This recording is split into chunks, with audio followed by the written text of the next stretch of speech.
Hai guys, jumpa lagi bersama Air Channel. Kali ini kita akan membahas film Korea Selatan yang berjudul The Point Man.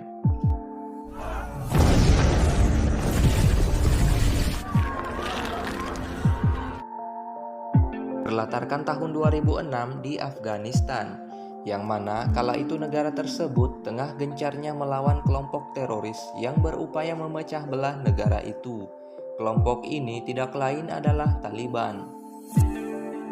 Di suatu hari, ada sekelompok warga negara Korea yang berjumlah 23 orang.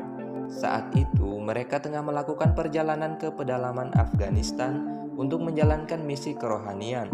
우리 주 예수 그리스도께서는 평화의 왕이 되시.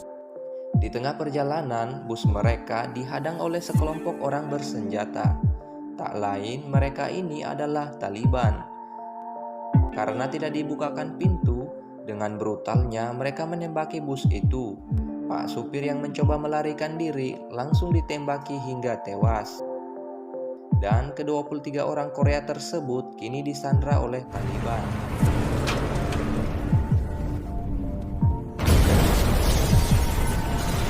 Setelah itu, adegan berpindah pada kantor Kementerian Luar Negeri Korea Selatan.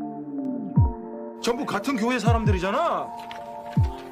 Di saat yang sama, kabar penyanderaan warga negara Korea disiarkan secara langsung oleh kelompok Taliban.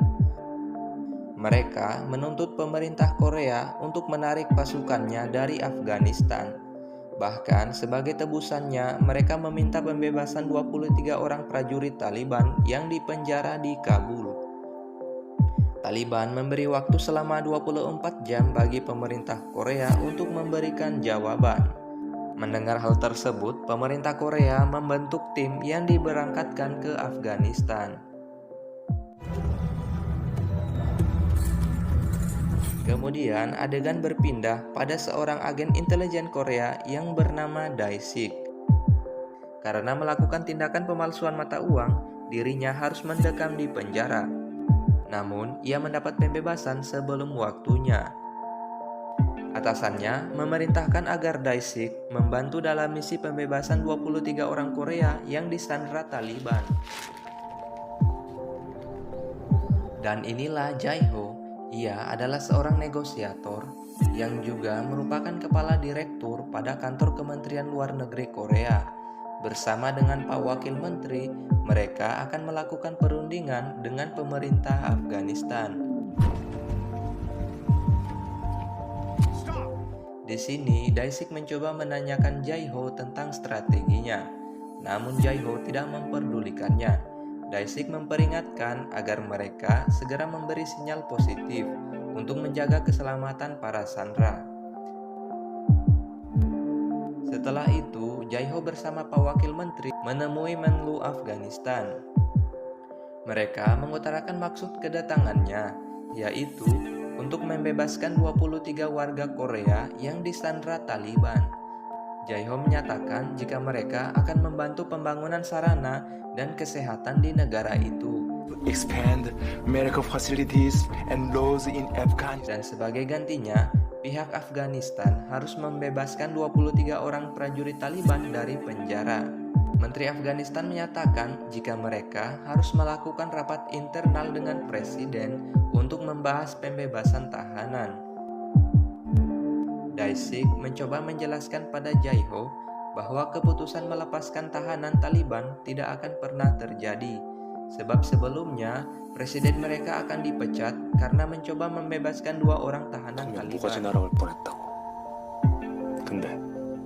Di saat yang sama, konferensi pers pun dimulai, dan semua yang dikatakan Dae-sik adalah benar, dan mereka akan mencari opsi lain untuk membebaskan para sandera. Jae-ho merasa kesal. Bersama Pak Wakil Menteri dan anggota timnya, mereka hendak menemui Menlu Afghanistan di kediamannya. Siang itu, kondisi jalanan macet parah, sehingga Jae-ho memutuskan untuk berjalan kaki, mengingat batas waktu mereka kini hanya tersisa 40 menit. Baru beberapa langkah keluar dari mobilnya, ini pun yang terjadi. Seorang pria melakukan bom bunuh diri. Ledakannya seketika membuat tempat itu hancur berantakan. Untungnya Jae-ho dan anggota tim lainnya selamat dari insiden itu. Mengetahui jika mereka sudah kehabisan waktu, Jae-ho terpaksa menghubungi Pak Menteri dan meminta agar pemerintahnya segera menyiarkan informasi terkait penarikan pasukan Korea dari negara itu. Alhasil, Taliban kembali memberi perpanjangan waktu kepada mereka. Di tempat lain, Daesik mendatangi sebuah kafe. Di sini, ia mencari seseorang yang bernama Kasim. 당신이 가시냐? Ia adalah turis Korea dengan nama asli Lee Bong-nam dan bekerja sebagai seorang penerjemah. Ini karena pemerintah Korea tengah berusaha melakukan pendekatan dengan Dewan Pimpinan Suku Afghanistan yang dikenal dengan nama Jirga. Pimpinannya adalah orang dengan garis keturunan penting yang tak berani disentuh Taliban. Selain itu, hampir semua permasalahan di Afghanistan dapat diputuskan oleh mereka. Dengan cara ini diharapkan mereka tidak perlu melakukan pertukaran tahanan dengan Taliban. Singkat cerita, Jae-ho bersama Daesik dan Kasim tiba di permukiman suku Jirga. Jae-ho mengatakan bahwa mereka adalah perwakilan pemerintah Korea. Kepala suku menyambut baik kedatangan mereka.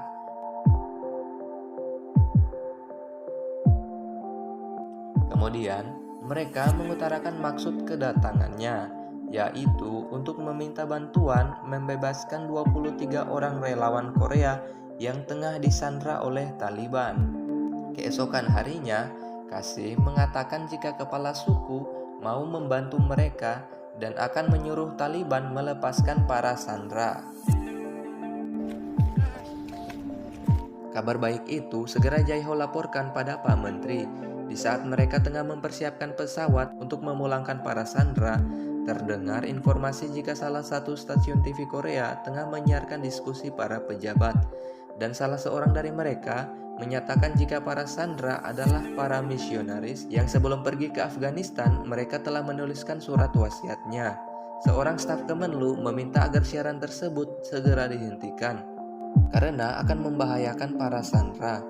Namun karena itu adalah siaran langsung, maka tak dapat dihentikan. Lagi pula, menurut mereka, Taliban tak akan paham bahasa Korea. Kembali pada Jae-ho, ia meminta Daesik dan Kasim bersiap untuk kembali. Di saat yang sama, kepala suku menghampiri mereka. Hal tak diduga disampaikan kepala suku, yang mana ia telah membatalkan pembebasan para sandera. Rupanya, salah satu stasiun TV lokal telah menyiarkan siaran Korea dengan subtitle terjemahan. Kepala suku merasa kecewa karena mereka telah dibohongi. Di saat yang sama, Pak Menteri yang tengah melakukan konferensi pers terkait pembebasan para sandera terpaksa harus dihentikan, sebab Jirga telah membatalkan keputusan mereka. Dalam perjalanan kembali, Daesik mendapat kabar jika telah ditemukan mayat orang Asia, yang tak lain itu adalah salah satu sandera Korea yang ditawan Taliban.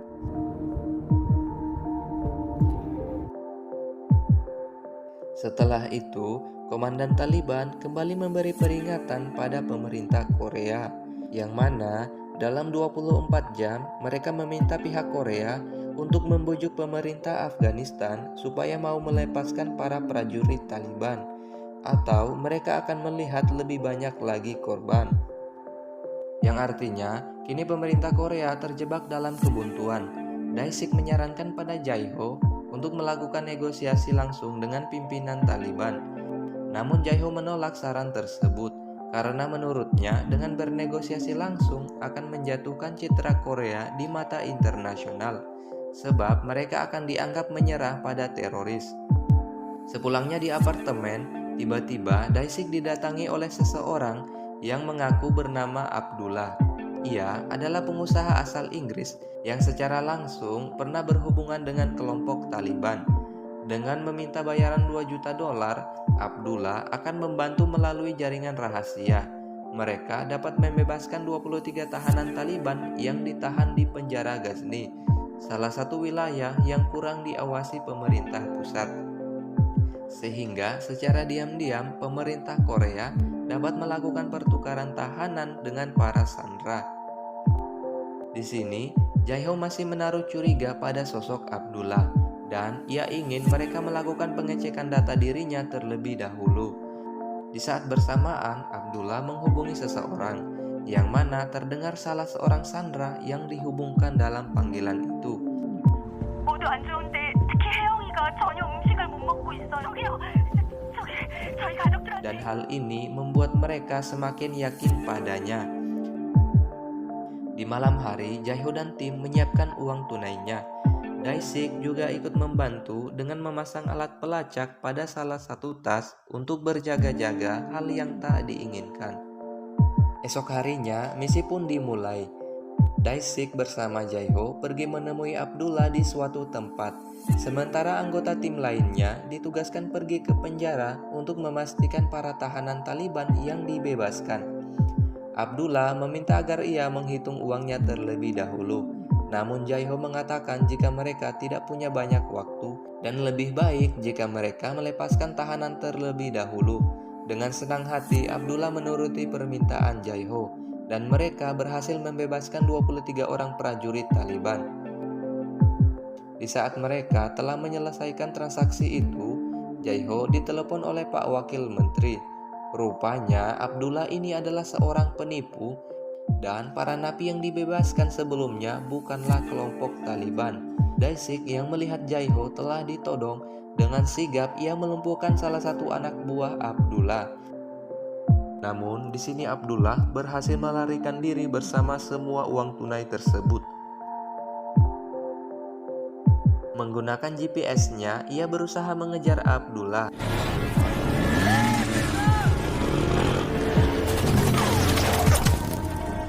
Dengan susah payah, akhirnya Dae-sik berhasil menghentikan Abdullah dan ia mendapatkan kembali uang mereka.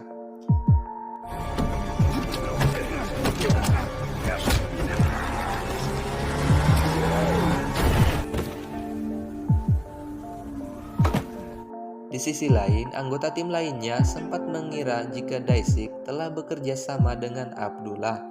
Namun dugaan mereka salah, karena Dae-sik membawa kembali uang tersebut dengan utuh. Bersamaan dengan itu, mereka mendapat panggilan dari komandan Taliban. Ia merasa kesal dengan pemerintah Korea karena tidak memberikan jawaban atas permintaan mereka sebelumnya. Dan sebagai akibatnya, mereka mengeksekusi seorang sandera.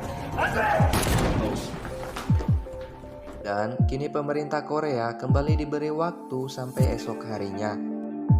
Setelah itu, adegan berpindah pada kedatangan Pak Menlu Korea di Afghanistan. Pagi harinya, Jae-ho yang tengah tertidur dibangunkan oleh seseorang yang menggedor-gedor pintu kamarnya. Dan orang itu tak lain adalah Dae-sik. Ia memberitahukan terkait rencana Pak Menteri yang akan melakukan operasi militer. Dae-sik khawatir jika hal itu dapat memprovokasi kelompok Taliban. Mendengar hal itu, Jae-ho segera menghadap Pak Menteri. Ia meminta agar operasi militer dibatalkan, karena menurutnya mereka masih dapat bernegosiasi. Pak Menteri mengatakan jika Presiden Karzai telah menolak pembebasan para tahanan, sehingga opsi terakhir yang dapat mereka tempuh adalah dengan melakukan operasi militer. Selain itu, Pak Menteri juga menyuruh Jae-ho agar segera berkemas karena tugasnya telah selesai. Ketika tengah mengemasi barangnya, tanpa sengaja Jae-ho melihat siaran TV Korea yang memperlihatkan keluarga dari seorang sandera bernama Mi-suk, yaitu anak dan suaminya. Mereka memohon agar pemerintah Korea membantu memulangkan istrinya dengan selamat. Sontak hal itu membuat Jae-ho kembali bersemangat, karena menurutnya mereka masih memiliki harapan. Ia menghubungi kepala sekretaris kepresidenan. Jae-ho meminta agar dirinya diberi kesempatan terakhir untuk bernegosiasi secara langsung dengan pimpinan Taliban. Namun, Pak Sekretaris menyarankan jika sebaiknya Jae-ho mengikuti apa yang diperintahkan Pak Menteri. Dengan perasaan kecewa, Jae-ho meninggalkan apartemennya. Dan tiba-tiba terdengar suara dering telepon. Jae-ho segera kembali dan mengangkat teleponnya. Dan ternyata yang menelpon adalah Pak Presiden. Presiden menanyakan apakah ia yakin dengan rencananya. Jae-ho menyatakan jika ia tak akan menyerah sampai para sandera dapat kembali dengan selamat. Alhasil, Presiden menyetujui rencananya. Setelah itu, pemerintah Korea melakukan siaran pers dan mereka mengumumkan undangan terbuka pada Taliban untuk bernegosiasi langsung. Kembali pada Pak Menteri, ia sangat kesal atas tindakan Jae-ho. Di saat yang sama, mereka mendapat pesan jika sementara para sandera telah aman dan pimpinan Taliban menerima undangan negosiasi tersebut. Kemudian, Daesik melalui jaringannya, ia mengumpulkan semua informasi tentang pimpinan Taliban yang kemudian diketahui bernama Javin. Ia dikenal sebagai sosok teroris kelas kakap dan sangat disegani. Bahkan saat ini Javin juga tengah diburu oleh CIA. Di sisi lain, Daesik kembali menemui Qasim yang kini mendekam di penjara akibat kasus perjudian dan minuman keras. Ia menawarkan pembebasan padanya dengan syarat Qasim harus membantu mereka bernegosiasi dengan Taliban. Mendengar nama Taliban membuat Qasim ketakutan dan ia lebih memilih di penjara daripada harus membahayakan hidupnya sendiri. Namun, Daesik menjelaskan, dalam hukum syariah nantinya Qasim akan dicambuk hingga puluhan kali. Perkataan Daesik membuat Qasim lebih takut lagi. Ia pun akhirnya memilih tawaran Daesik. Keesokan harinya, dengan ditemani tentara Amerika yang mengantarkan mereka ke titik lokasi yang sudah ditentukan sebelumnya.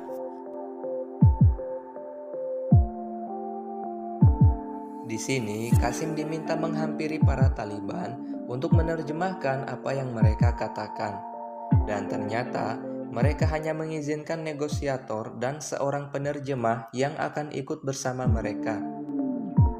Dengan kepala tertutup layaknya tahanan yang akan dieksekusi, mereka berdua digiring sampai ke sebuah markas rahasia yang berada di dalam gua. Setelah dipertemukan dengan Javin, Jae-ho memperkenalkan diri jika ia adalah negosiator yang akan melakukan perundingan. Sebelum memberikan jawabannya, Jae-ho ingin melihat kondisi para sandera terlebih dahulu. Dengan senang hati, Javin memperlihatkannya pada Jae-ho. Tak sampai di situ, Jae-ho juga ingin memastikan apakah Javin adalah pimpinan negosiasinya. Dengan beraninya, Jae-ho meminta agar ia melepaskan 3 orang sandera untuk membuktikan hal itu. Mendengar ucapan Jae-ho membuat Qasim ketakutan. Dengan gemetaran, ia menerjemahkan perkataan Jae-ho. Untungnya, Javin mau menerima tantangan itu, yang mana ia melepaskan 2 orang sandera yang Javin sebut sebagai hadiah dari Allah. Di sisi lain, Daesik segera mengamankan kedua sandera itu, dan tak lupa ia mengabari hal itu kepada Jae-ho. Dan kini giliran Jae-ho yang memberikan jawabannya. Qasim sangat terkejut mendengar jawaban Jae-ho, di mana pemerintah Afghanistan menolak untuk membebaskan para tahanan Taliban. Setelah mendengar terjemahan Qasim, suasana pun berubah drastis. Javin menjadi sangat marah dan ia mengambil alih negosiasi. Javin mengancam akan membunuh seorang sandera wanita. Jae-ho memintanya berhenti dan kini Javin merubah persyaratannya, yang mana ia meminta pembebasan 300 orang prajurit Taliban. Mendengar hal itu, Pak Menteri menjadi geram dan ia berencana pergi ke pangkalan militer untuk melakukan operasi. Di sini, Daesik mencoba menghentikan rencana Pak Menteri, sebab tindakan itu dapat mengancam keselamatan negosiator dan para sandera. Tanpa diduga, pemerintah Korea telah menghentikan negosiasi, dan hal ini membuat Javin sangat marah karena ia merasa telah dibohongi pemerintah Korea. Di saat yang sama, terdengar suara ledakan bom yang diluncurkan pihak militer Amerika. Jae-ho mengatakan jika itu bukanlah operasi penyelamatan, melainkan sebuah operasi pembersihan untuk menghancurkan tempat itu. Hal itu dilakukan bukan tanpa alasan, karena tanpa disadari, Javinlah yang telah membuatnya. Javen meminta agar Jaiho menghentikan serangan tersebut, sebab ia tahu jika tujuan Jaiho sejauh ini adalah untuk menyelamatkan para sandera. Jaiho mengatakan untuk menghentikan ini semua, mereka harus membuat kesepakatan baru. Ia tahu jika Javen sebenarnya mau jika ditawari uang. Perkataan Jaiho membuat salah seorang anak buah Javen marah. Karena tak sopan, ia segera diseret dari tempat itu. Begitupun juga Kasim. Setelah itu, negosiasi pun berlanjut. Di sini Javen dan Jaiho mencapai kesepakatan dengan sejumlah uang. Tak hanya itu, Javen juga meminta agar pemerintah Korea segera menarik semua pasukannya dari negara itu. Kemudian, Jaiho memberitahu Daisik jika negosiasi telah selesai dan semua sandera akan dibebaskan.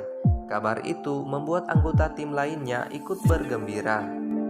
Keesokan harinya, Daisik pergi mengevakuasi para sandera dan terlihat kelompok Taliban yang mengantarkan kembali Jaiho dan Kasim.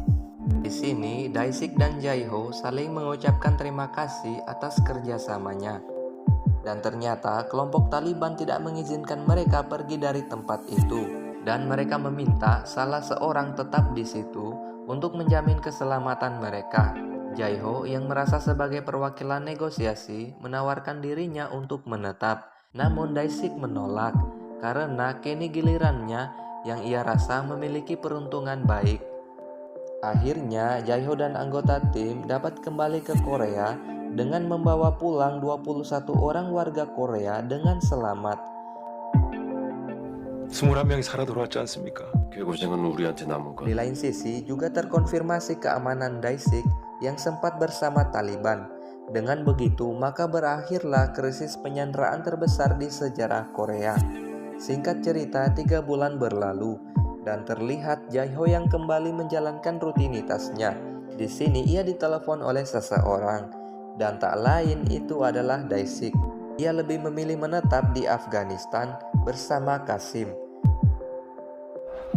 저번에 아프간에서 내가 그 통역부를 Setelah saling menanyakan kabar, Jaiho dipanggil untuk mengikuti rapat bersama Pak Menteri. Di sini pula film berakhir. Oke guys, terima kasih sudah mengikuti sampai akhir video ini. Semoga kalian terhibur dan sampai jumpa di video berikutnya.